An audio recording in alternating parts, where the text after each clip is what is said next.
आपका ज्ञान सही है, लेकिन ये मिथ्या ज्ञान है, ये सत्य नहीं है, ये असत्य है, एपीरियंस ओनली।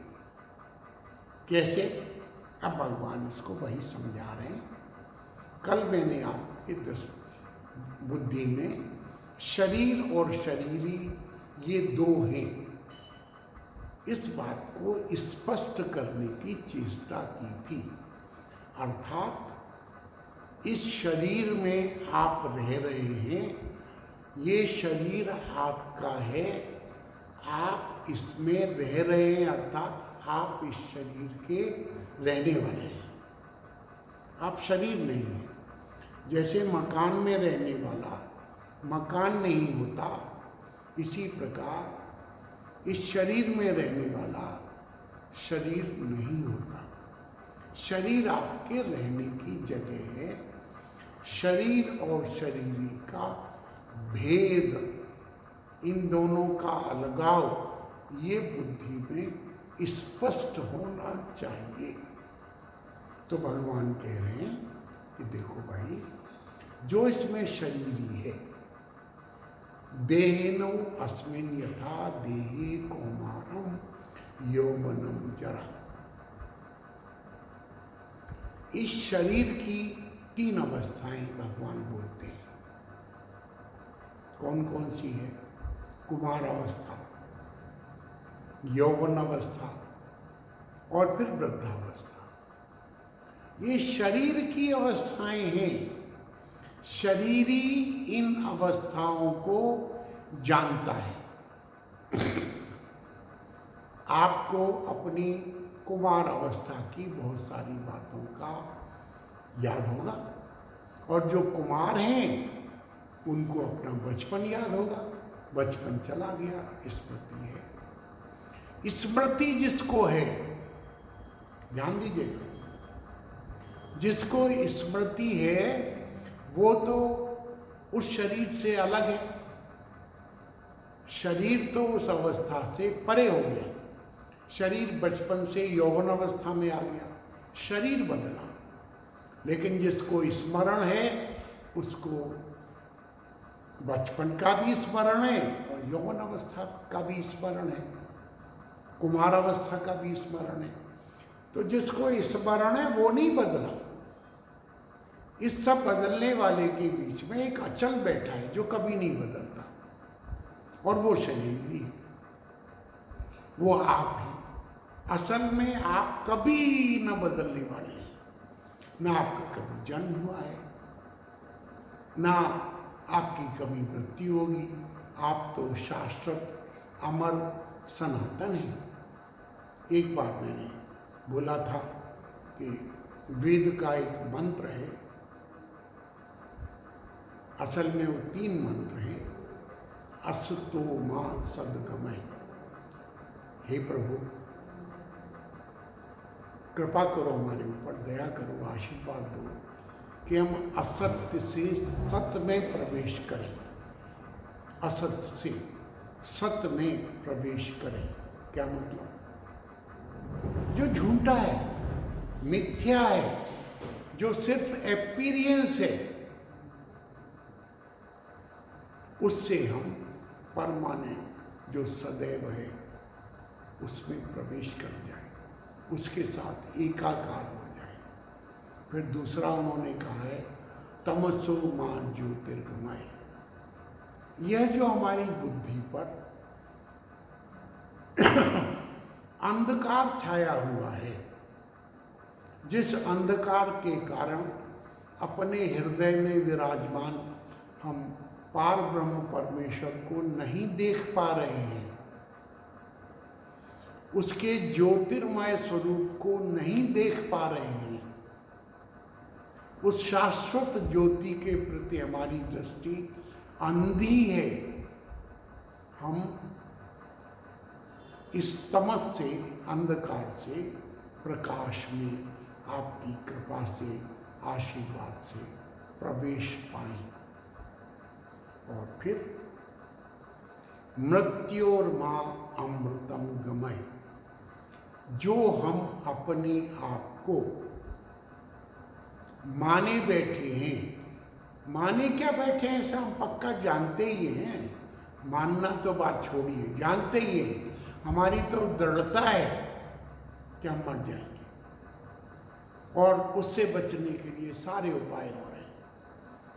तो साधक ऋषि परमात्मा से प्रार्थना करता है कि हे प्रभु कृपा करो कि मैं असत्य से सत्य में प्रवेश कर जाऊं, अंधकार से मेरी बुद्धि ज्योतिर्मय हो जाए और मृत्यु से मैं अमृतत्व को प्राप्त करूं। मृत्यु हमने मान रखी है, नियम किसी के लिए नहीं बदलता। जो मरणशील है वो कभी भी मरण धर्मा, कभी भी अमृत नहीं हो सकता, अजर अमर नहीं हो सकता, अविनाशी नहीं हो सकता। लेकिन भ्रम हट जाए और जिसको हम मान रहे हैं तो वो भ्रम हट सकता है। जिसको हम विनाशी मान रहे हैं वो विनाशी का अगर हम विवेक कर लें कि विनाशी क्या है और अविनाशी क्या है और हम क्या हैं, तो आप चकित हो जाएंगे कि आपने इस जीवन की, सृष्टि के परम रहस्य को प्राप्त कर लिया, जान लिया, और आपने अपने लक्ष्य को प्राप्त कर लिया। बहुत सरल है, कठिन एकदम नहीं है। लेकिन हमको क्यों कठिन लगता है? क्योंकि हमारी परिस्थितियाँ, हमारी शिक्षा दीक्षा, हमारा समस्त आचरण, हमारा व्यवहार, समाज का पूरा सब कुछ इसके विपरीत है। तो ऋषि की ये प्रार्थना है कि मैं असत्य से सत्य की ओर, अंधकार से प्रकाश की ओर और मृत्यु से अमृतत्व की ओर इस मनुष्य जीवन में मेरी यात्रा हो जाए। प्रभु ऐसी कृपा करो। वही कृपा भगवान श्री कृष्ण श्री अर्जुन जी के माध्यम से हमारे ऊपर करने की चेष्टा कर रहे हैं। वो तो कर रहे हैं, बाधा हमारी बुद्धि है, इसमें बैठा हुआ अज्ञान है। एक और मैं आपको छोटा सा उदाहरण दे दूं। कन्फ्यूशियस चीन के बहुत बड़े ब्रह्मवादी थे, बहुत बड़े विद्वान रहे अपने समय के, और अरस्तु ग्रीस के विद्वान थे। ये दोनों समकालीन हैं। तो कहते हैं कि अरस्तु कन्फ्यूशियस के पास उनकी प्रशंसा सुनकर, उनकी कीर्ति सुनकर गए। तो देखते हैं समुद्र के किनारे एक झोंपड़ी पड़ी है, उसका दरवाज़ा बंद है, वहाँ कन्फ्यूशियस रहते हैं। तो अरस्तु महोदय ने उस झोंपड़ी के दरवाजे को खटखटाया। अंदर से आवाज़ आई, कौन है? 2 बार तो कुछ बोले नहीं, तीसरी बार पूछने पर अरस्तु बोले, मैं हूं। दरवाजा नहीं खुला। 3 दिन तक वो दरवाजा बंद ही रहा। 3 दिन के बाद फिर खटखटाया गया, अंदर से आवाज आई, कौन है? उत्तर नहीं दिया गया। तब दरवाजा खुला और कन्फ्यूशियस जी ने आकर अरस्तु को देखा, बोला, कौन हो तुम? तो उन्होंने कहा कि मैं ग्रीस का प्रसिद्ध दार्शनिक अरस्तु हूँ। इस धरती की कोई ऐसी पुस्तक नहीं है जो मैंने न पढ़ी हो। मैंने सब दर्शन पढ़े हुए हैं, लेकिन मैं आपके दर्शन करने आया हूँ। दर्शन माने फिलॉसफी, और दर्शन माने देखना भी होता है। तो अरस्तु बोले, ये समुद्र के किनारे बैठ जाओ, और जब तुम्हारा सारा ज्ञान जो तुमने अर्जित कर रखा है, जिसका तुमको अभिमान है, अहंकार है, जिसमें आपकी सत्य बुद्धि है, आस्तिक बुद्धि है, उस सबको बहाओ। जिस दिन ये लहरों में तुम्हारा सारा ज्ञान शांत हो जाए, तुम्हारी बुद्धि बिल्कुल कोरी स्लेट के मुताबिक हो जाए, जब सब तुम्हारी बुद्धि की स्लेट कोरी हो जाए, तब मेरे पास आना, फिर मैं आपसे वार्तालाप करूंगा। तब तक आप समुद्र के किनारे बैठो। कहते हैं कि अरस्तु को 9 महीने लगे। 9 महीने में उनकी दिमाग की प्लेट साफ हुई। अरस्तु को आप मामूली मत समझिए, बहुत महान विद्वान थे। उनको 9 महीने लगे अपनी स्लेट साफ करने में। ज्ञान देना मुश्किल नहीं है, अज्ञान हटाना मुश्किल है। आपकी बुद्धि की स्लेट पर इतना कुछ लिखा हुआ है कि उस पे और कुछ लिखने की जगह ही नहीं है। बुद्धि को साफ करना है। ज्ञान तो कहा गया है कि घोड़े की रकाब के ऊपर पैर रखकर घोड़े पर चढ़ने में जितना समय लगता है, उतनी देर में ब्रह्म ज्ञान हो जाता है। राजा खटवांग को 1 घड़ी में हो गया था, और जिस दिन होगा ना, एक क्षण ही लगेगा, देर नहीं लगेगी। बस आप अपनी इस बुद्धि की स्लेट पर जो कुछ अगड़म शगड़म व्यर्थ का लिखा है, इसको साफ कर लीजिए। निर्मल मन जन सोई मोई भावा। भगवान ये कहते हैं कि जिन लोगों का हृदय निर्मल है, निर्मल माने जिस पर कुछ नहीं है, बिल्कुल कोरी स्लेट है, किसी तरह का कुछ लिखा हुआ नहीं है, न कोई काम है, न कोई क्रोध है, न कोई लोभ है, न कोई मोह है, न कोई ईर्ष्या है, न कोई द्वेष है, न कोई मत्सर है, और न कोई वासना है। अभी आप नहीं जानते, आपके मन में बहुत बहुत सूक्ष्म वासनाएं हैं जो आपको नट की तरह से नचा रही है। जैसे नट ताता ठेई ठेई करके नाचता है, ऐसे ही उन वासनाओं के म्यूजिक पर वो ताता ठेई कर रहे हैं और हम नाच रहे हैं। ये सारा नृत्य समाप्त हो जाएगा।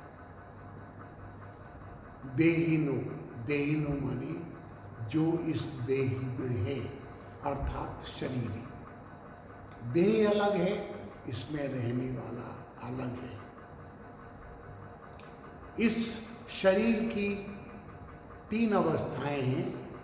देह की अवस्थाएं हैं कौमारम, यौवनम, जरा। कुमारावस्था, यौवनम, जरा।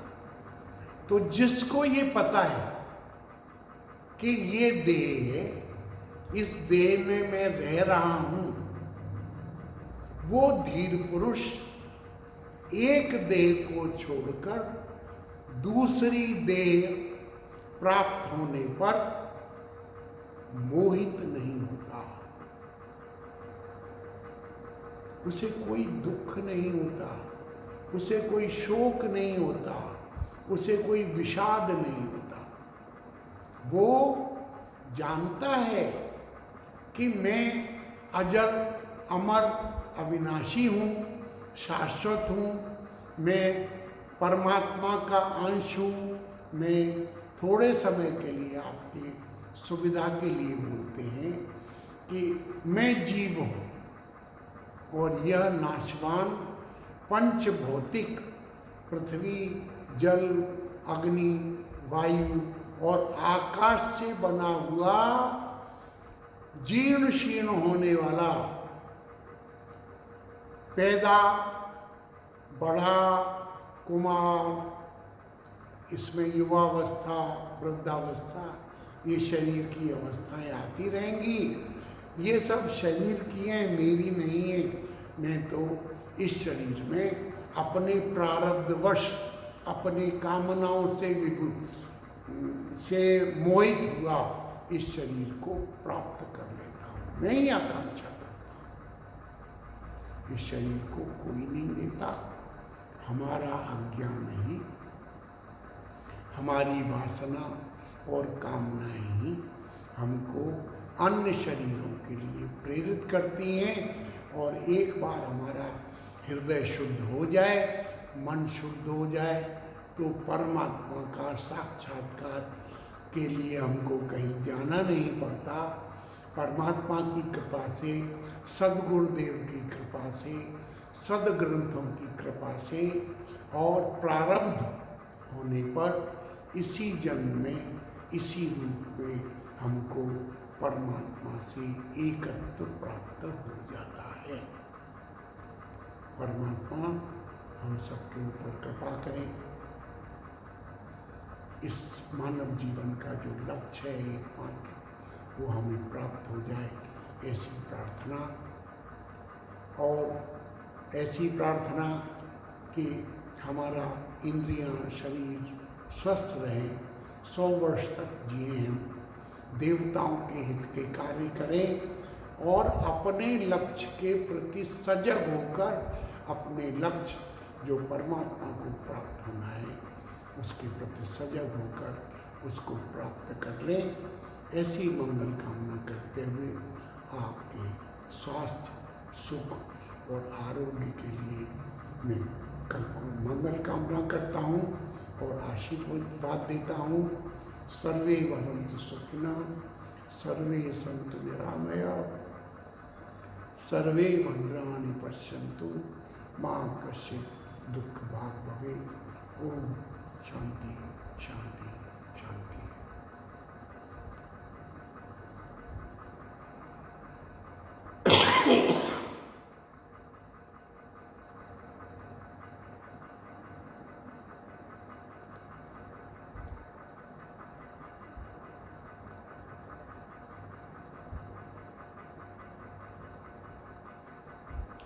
आ जाओ भैया, चलते हैं।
आ जाओ भाई।